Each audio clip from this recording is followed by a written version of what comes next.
morning, everyone. This is the Penny Drops. My name is Emilee, and today I'm going to be budgeting our second paycheck of January 2021. First things first, I'm going to walk you through our spending for the week since my last check-in. Our phone bill has come out for $110. In our variable expenses, we have done a small grocery trip. We have one more week before we leave, and I think the plan is to try to make it through on what we already have. We have to use up the fridge stuff for sure, and we've been trying to use as much of the freezer and pantry stuff as possible. I have to say that I'm really proud of us since we've moved here to Alaska. We don't have much of an option for dining out, but before we got serious with YNAB this fall, we were still managing to spend like $300 plus a month on dining out, and we had nothing to show for it. Our groceries were still just as high, and the restaurants here aren't great, so it wasn't doing anything for us besides convenience. But we've really learned how to make a meal out of the food we have in the last few months. We've been eating a lot of salmon and moose, which has never been part of either of our diets before, and we didn't have to pay for those. We were gifted some moose and caribou. We got to experience the salmon run this year. We don't qualify for subsistence fishing or hunting because we just moved here this year, but everyone up here has been so generous with us. There's plenty to go around, and we'll get to actually fish and hunt for ourselves this summer, which is super cool. We're still learning all of this and have a long way to go to really get our grocery expenses down, but we've cut down the worst of it by getting our dining out under control, and the rest is kind of coming with time. And this is a skill I think we'll be able to take with us back to the lower 48 where everything is so much cheaper, so I'm excited to keep working on it. Work lunches, I did pretty good about taking my lunches each day. They do calzone day every Thursday, and I don't say no to that, but otherwise I'm still doing good with my budget. And I've already talked about the rest of this. Personal spending. I rented a movie this weekend for us called Love and Monsters.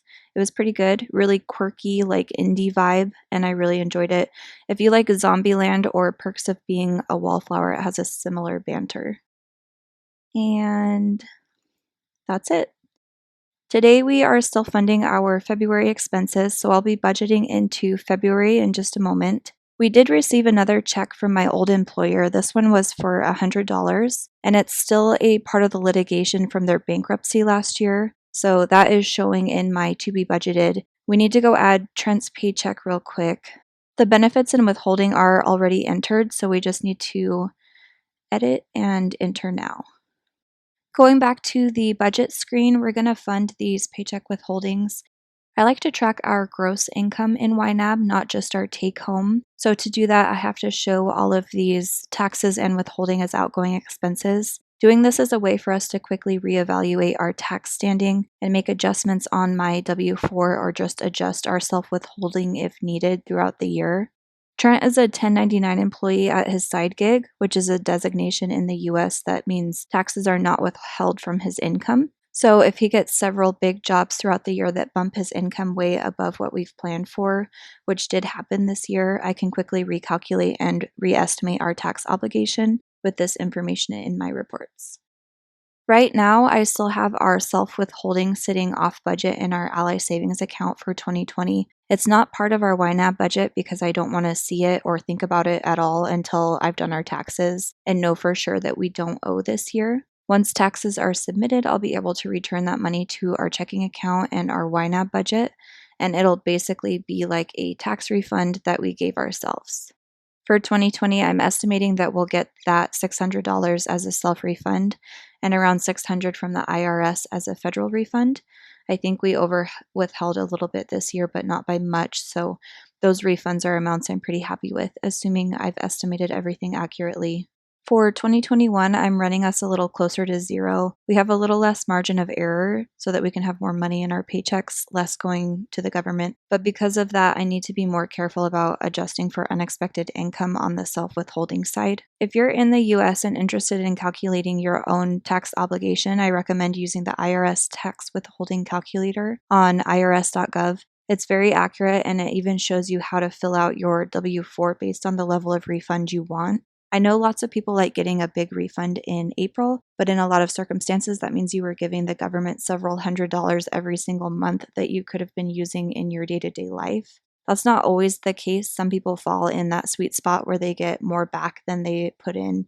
But if you're paying a bunch in federal taxes, do yourself a favor, give yourself a raise this year, and put that money towards your lifestyle, your goals, and the things that are important to you. It holds so much more power in your day to day life to pay off debt with interest or invest for growth or spend on lifestyle, whatever is important to you where you're at.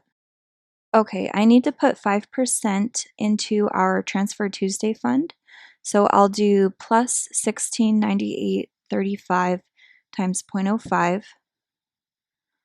And then I can release this $190 from holding. That was from a midweek paycheck for Trent's side gig, and I needed a place to store it on Transfer Tuesday, so it was out of the way, and I want to budget with it today. Okay, so we're done in paycheck withholding. I'll flip into February and finish funding our February rent. I'm going to just kind of go down these monthly bills and see how far we make it. And I just realized, again, I've double funded this phone bill. I have this $50 down in the baby fund savings, so I'm going to take it out of that category and budget with it. Skipping kids and living expenses for just a second, I think I can fully fund our software subscriptions, and I'm only doing this because it feels good to get a whole section budgeted out with the green bubbles. With this last, I'll head back up to the kids category and get it started. I have a couple of quick updates. I heard back from our insurance company and they are going to refund the cost of my flight to and from Spokane because it's for medical travel, but they are not going to refund any other expense. So the car rental, housing, companion flight, none of those other expenses were approved, but my flights were. Now, my dad paid for our flights down as our Christmas present this year, and he's going to pay for our return flights, but those tickets haven't been purchased yet, and he's used his airline miles to do so. So the out-of-pocket on flights is literally going to be like $10 for taxes and fees round trip. So I highly doubt we'll see any kind of mileage points conversion reimbursement or anything like that. So I don't think this benefit is going to do anything for us, but I'll probably still kind of pose the question and see what they say. My next update is to do with our medical debt. I have about $800 set aside right now that can go on these St. Luke's bills that are in collections, and the collection agency is currently sustaining their offer of 50% off. So the payment amount to settle will be about $3,300. I did offer the $800, it was declined, but she added that they can do a payment for deletion agreement, which is a practice in which debt collectors erase the collections account off your credit report in exchange for payment of the account.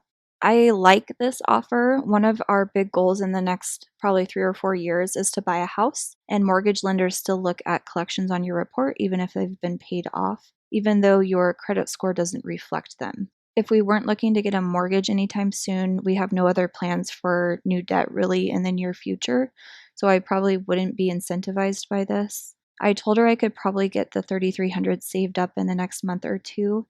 She is sending a settlement agreement in writing with their offer, and we'll go from there. I want to clarify that I want the best possible deal for us on these debts, but I'm also just wanting them out of our life. It's more important to pay them off and stop giving them mental real estate than keep fighting for a better deal. Like, we owe the debt. I want it cleaned up. I want to move on and put it behind us. Okay, last thing, if you've made it this far, I have a question for you guys.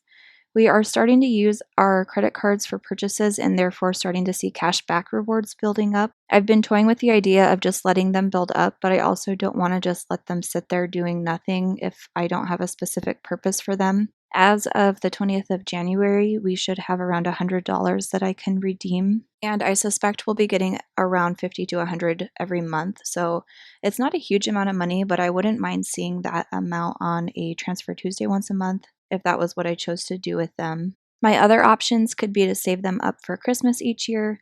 Trent and I are starting to talk about a trip to Ireland in fall of 2022. We'll both be turning dirty 30, so that's about 20 months out, which means we could potentially have around $1,500 to $2,000 in cashback that we could use for that. I mentioned using it for Transfer Tuesday every month, which is enticing. We could also just free spend with it. So I talked about getting AirPods this month. I could use the cash back to offset the cost of purchases like that. I really am not leaning in any one direction, except that it's slightly grating to see the points sit there and not be part of my budget, since it's technically money that I could liquidate for some purpose. So let me know what you guys think I should do, what you do with your rewards points. I want to have a purpose for it so it's not just sitting in limbo anymore. Thank you guys so much for watching. If you're interested in trying out the software I use to budget, they offer a free 34-day trial to test it out and see if it will work for you. If you've used the trial before and are interested in trying again, I recommend contacting their customer service. They have the most amazing support and would most likely extend your trial if you're interested in giving it another shot.